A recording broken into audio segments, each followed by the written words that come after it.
প্রকাশ্যে হত্যার হুমকি পাচ্ছেন ব্যারিস্টার ASM শাহরিয়ার কবির।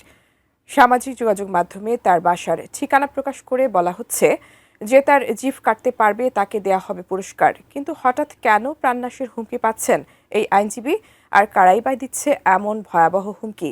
বিস্তারিত জানাচ্ছেন Arif Hasan. Barrister ASM Shahriar Kabir 5 August পরবর্তী সময়ে বনে গেছেন দেশের জনপ্রিয় টেলিভিশন ব্যক্তিত্বে। টকশোতে অংশ নিয়ে ভারতীয় আধিপত্যবাদ, আওয়ামী লীগ সরকারের দুঃশাসন, অন্তর্বর্তী সরকারের সমালোচনা এবং দেশের চলমান ও ভবিষ্যৎ রাজনীতি নিয়ে বক্তব্য রাখেন। এ কারণে সমানভাবে জনপ্রিয়তা অর্জন করেছেন অধিকাংশ দলের সমর্থকদের মধ্যে। সম্প্রতি কয়েকটি টকশোতে বিভিন্ন বইয়ের উদ্ধৃতি ব্যবহার করে 1971 সালের মহান মুক্তিযুদ্ধ নিয়ে বিতর্কিত কিছু তথ্য উপস্থাপন করেন। এই তথ্যগুলোতে মুক্তিযুদ্ধ পরবর্তী সময়ে বাংলাদেশের ওপর ভারতীয় আধিপত্যবাদ এবং স্বাধীনতা পরবর্তী সময়ে দেশের বিভিন্ন ঘটনা উঠে আসে। সম্প্রতি একটি টেলিভিশন টকশোতে অংশ নিয়ে আওয়ামী লীগ ও শেখ পরিবারের রাজনীতি নিয়ে মন্তব্য করার সময় শাহরিয়ার কবির শেখ মুজিবুর রহমানকে বিশ্বাসঘাতক বলে সম্বোধন করেন। তার এই মন্তব্যের প্রতিবাদ জানান ওই টকশোর উপস্থাপিকা, যার ফলে দুজনের মধ্যে বাকবিতণ্ডা সৃষ্টি হয়। রোজকার সাধারণ খাবার এখন হবে অসাধারণ। প্রাণ স্বাদের মশলা, স্বাদ বাড়ায়, ঘ্রাণ ছড়ায়। শেখ মুজিবুর রহমানকে বিশ্বাসঘাতক বলার কারণ ব্যাখ্যা করতে গিয়ে ব্যারিস্টার শাহরিয়ার কবির দাবি করেন শেখ মুজিবুর রহমান বঙ্গবন্ধু উপাধির যোগ্য নন।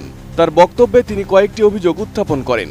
তিনি বলেন, বাংলাদেশের প্রথম ভোট কারচুপি নাকি 1973 সালের নির্বাচনে ঘটে, যেখানে অস্ত্রের মুখে বিরোধী প্রার্থীদের সরিয়ে দিয়ে শেখ মুজিবুর রহমান বিনা প্রতিদ্বন্দ্বিতায় জয়ী হন।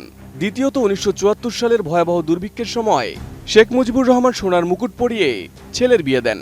এমনকি তার মন্ত্রীরা নাকি সে সময় বিদেশি হুইস্কি ছাড়া অন্য কিছু পান করতেন না। এছাড়া সিরাজ শিকদার সহ প্রায় 22,000 জাসদ কর্মীকে হত্যার অভিযোগও তিনি শেখ মুজিবুর রহমানের উপর তোলেন। সবশেষে তিনি দাবি করেন 1975 সালের 24 জানুয়ারি বাকশাল প্রতিষ্ঠার মধ্য দিয়ে শেখ মুজিবুর রহমান বাংলাদেশকে রাজনৈতিকভাবে হত্যা করেছিলেন। এদিকে এই টকশোর পর থেকে তিনি হত্যার হুমকি পাচ্ছেন বলে অভিযোগ করেন ব্যারিস্টার শাহরিয়ার কবির। 5 ডিসেম্বর গণশত্রু নামের একটি ফেসবুক পেজে তার বাসার ঠিকানা প্রকাশ করে প্রকাশ্যে হত্যার হুমকি দেওয়া হয়। পোস্টটিতে আরো বলা হয়, শাহরিয়ার কবিরের জিভ কেটে ফেলতে পারলে তাকে পুরস্কৃত করা হবে।